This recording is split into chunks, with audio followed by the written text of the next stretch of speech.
Welcome to this video, which is a product review, and I've been very kindly provided with this, which is the XferMax memory card storage device. I'm actually in Serbia at the moment, in Novi Sad, hence why it's maybe a little echoey in this hotel room. But if, like myself, you get to travel for your photography, then something like this is absolutely ideal because it's just so compact and lightweight. You can really see how small it is, and I think it weighs about half a kilogram, if that. So it takes up a very small amount of space, very, very light, which makes it ideal for traveling, and also a little bit less cumbersome than carrying a laptop, which I don't really like to do myself. So I'm going to switch on the device, which is this little on button there, and you just flick that across. I hold it for a few seconds and it'll come on. Before you can operate this device, you will need to buy a separate external hard drive. So that just goes into the back. So you'll get a separate external hard drive which will go into the back there. And you'll also need a couple of batteries to operate it as well. You'll see various slots on either side of the device, so you can fit different types of memory card, different size memory card, including the compact flash and the SD. And then you've also got connections for USB cable and for the charger, and you can connect to the computer as well if you want to. So I'll just show you around this, different options. You've got full backup, incremental backup and time backup, which are all a little bit different. Then you've got files. Once you've put a memory card in, if you go into files, you can actually look at the files that are on the memory card before you even download it. I've got a compact flash memory card here which has got loads of images from my photography tour this week in Serbia. So I'm going to put that into the slot at the top there. What I love about this is how quick it is as well. So when you put the memory card in, it recognises it really, really quickly. So there's a number of options on here, and 3 different ones for backup. So I'm just going to choose the full backup, and I'm going to press that and press start, and straight away it starts downloading. It gives you the capacity of the card and how much capacity is remaining, and it actually tells you the time as well, so it gives you an estimation of how much time it's going to take to download those images. And as it's doing that, as it's actually downloading the images to the device, it does bring up the thumbnails, so you can see the images that are going to be on there as well. I've backed up all those images on that memory card. I didn't film that because I don't think you want to watch me look at a machine for 6 minutes. Just click on Safety Eject, press that. It says memory card is safe to remove, click OK, and then we can take the memory card out of there. So that's the full backup. Yeah, it did take about 6 minutes. So there's a 12GB card.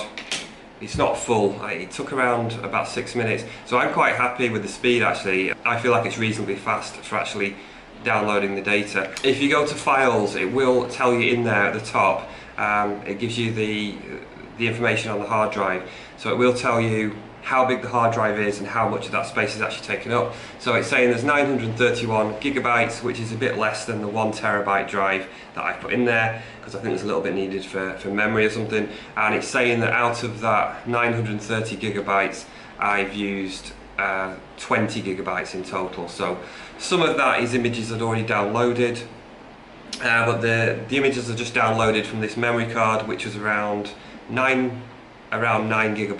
It also tells you on the front, on this little area here, what the capacity is of the hard drive and how much of that hard drive is available. So that's going to be there when it's switched off, so that's really useful. So you can see that, you don't even need to switch it on.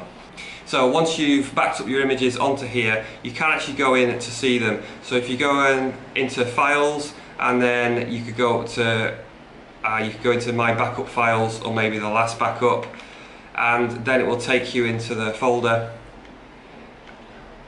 and it'll bring up your images. Movie files, it won't open movie files, but it will open the CR2 RAW files. Now you can actually look at individual images on here, which I think is absolutely fantastic. So if I click in there, it brings up my image. Also, I can look at even the exposure information and histogram. If I click on a top button, that brings up the exposure details and the file name, tells you what lens was used, the camera, the exposure, etc.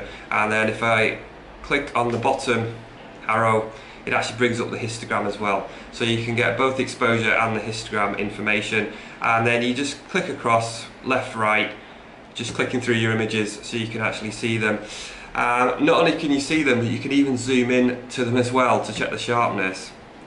So if you click on the magnifying glass, and that'll take you to, just like if you're using Lightroom, Photoshop, it'll take you to 25%, 33, 50, 66, and then 100. So you can actually zoom in the image to check your sharpness, and then just like you would on the back of the camera or in Photoshop, for example, you can move around to check the sharpness of different parts of the image. So just using the arrow keys, I can actually move around, just check on this hoopoe's head to make sure it looks sharp enough, which I think it looks absolutely fine. So very, very simple to do the backup.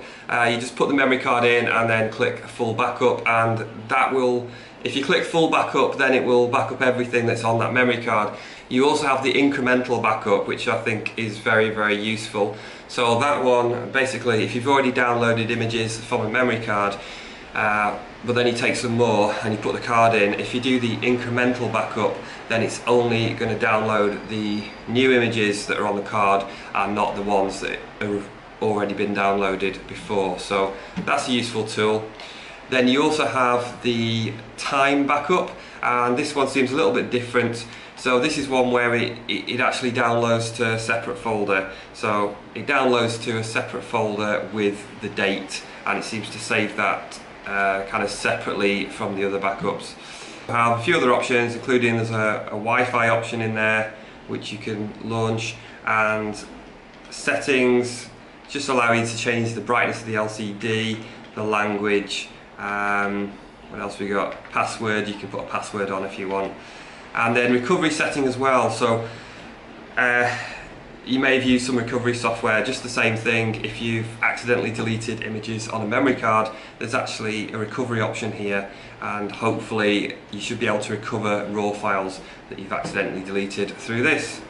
When you've clicked on an image to view, if you press this button here, that gives you a few options, and you can favourite, so you simply just click on favourite and that saves the image in the favourites folder.